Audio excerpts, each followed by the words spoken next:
What's up guys, J Joseph here, and today we have another shoe review. This one is a fully skated shoe, but before I jump into it, I'm gonna ask that you guys excuse my voice because my girlfriend is filming in the room right next to me, and I do not want to interrupt her video. So today we have a finished review of the Vans Rowan Pro.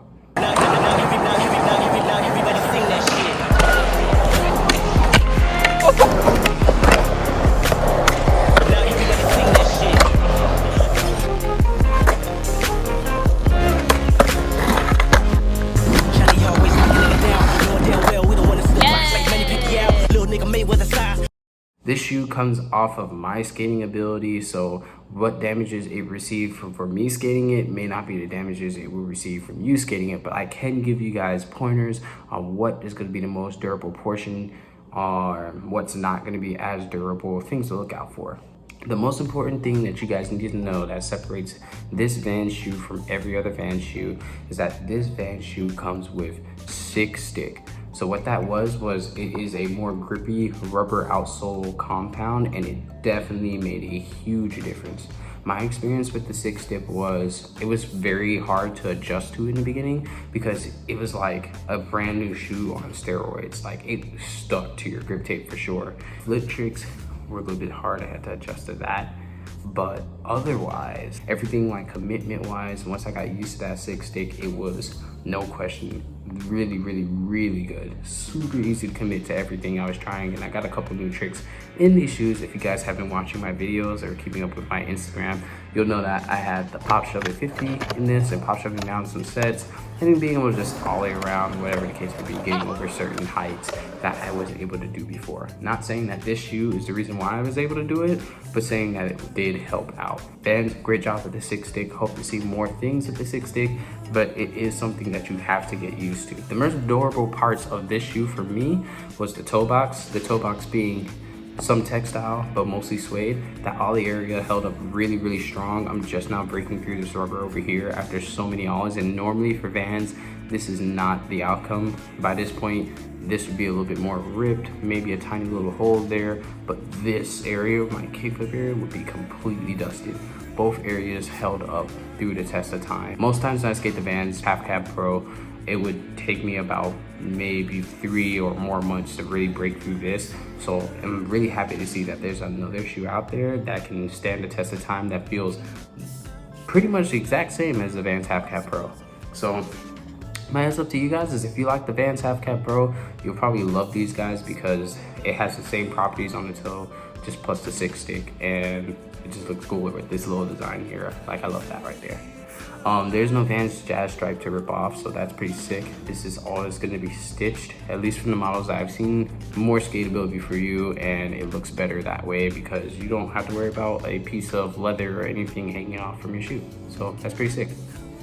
What I will admit I did not like as much, but it held up, so I didn't really complain about it, was the textile on this middle panel. The side panel here being completely made of textile. Personally, I'd rather it be made of suede, like an all suede construction, or even just a canvas. The textile is a little bit more durable, so I let it slide, and it didn't really affect my skating. I just prefer it to be suede all the way through, just so it's a lot more durable, whatever the case may be. And I feel like canvas is a little bit more stable on the sides than textile is. So that's my only complaint with the textile on the side. I did rip a little bit up top here due to heel flips and barrel heels. I tend to hit very high up on my shoe when I do heel flips or barrel heels, so that's my damage there. Super cushiony on the inside around that heel and ankle, so that's something to look forward to. It stayed comfortable completely for me.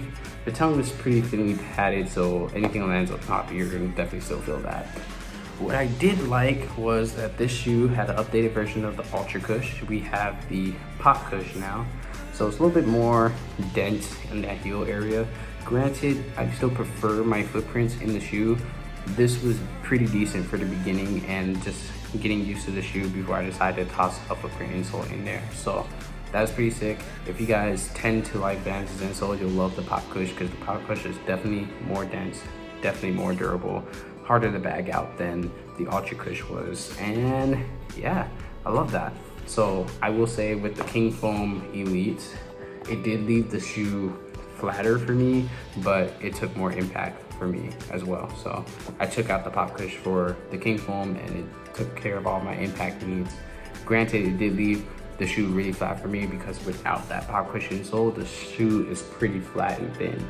So just a heads up, if you're looking to change out your insole, you want something that's going to be almost as thick as the pop cush insole, or you want something that's going to have the general shape of that insole that will fill in that thickness.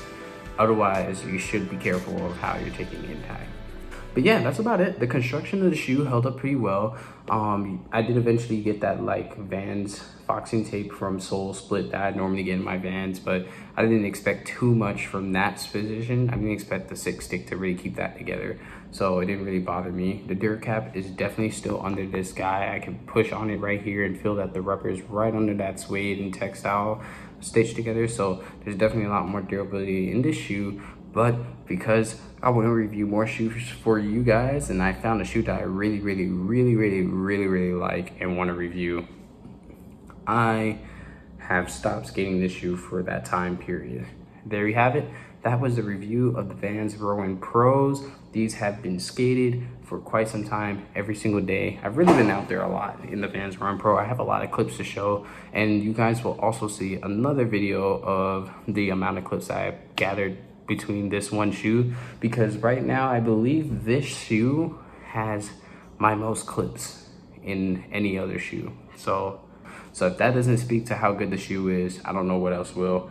Hopefully you guys enjoyed the video. Hopefully you guys enjoyed some of the clips I put in the video, whatever the case may be, and hopefully you guys come back for some more shoe reviews. If you guys want to see more, there will be a link somewhere on the screen, or I'll even link it below. Or if you guys want, just go to my channel and look for shoe reviews and or shoe talk, and you'll see a lot more reviews or me talking about certain shoes and just letting you guys know what my personal opinion is on it, or telling you the ins and outs of any shoe that I come across. But that's about it. Like this video if you liked it. Make sure you share it to your friends so they know how this shoe turned out for me and how it could turn out for them. And make sure you comment and subscribe. Hopefully I didn't say one of those twice, but I'm not gonna repeat it. So yeah, peace out guys. Everybody's living like the clock don't change. Being comfortable equivalent to the same old thing. I'll be damned if I am living like there's not a better day. It's my time to go and get it, fuck what anybody say. This is Chanel, and today we're reviewing Chanel the Yorkie. This is Terry's dog Chanel, so of course she is spoiled. Alright, go get Terry. What are you doing?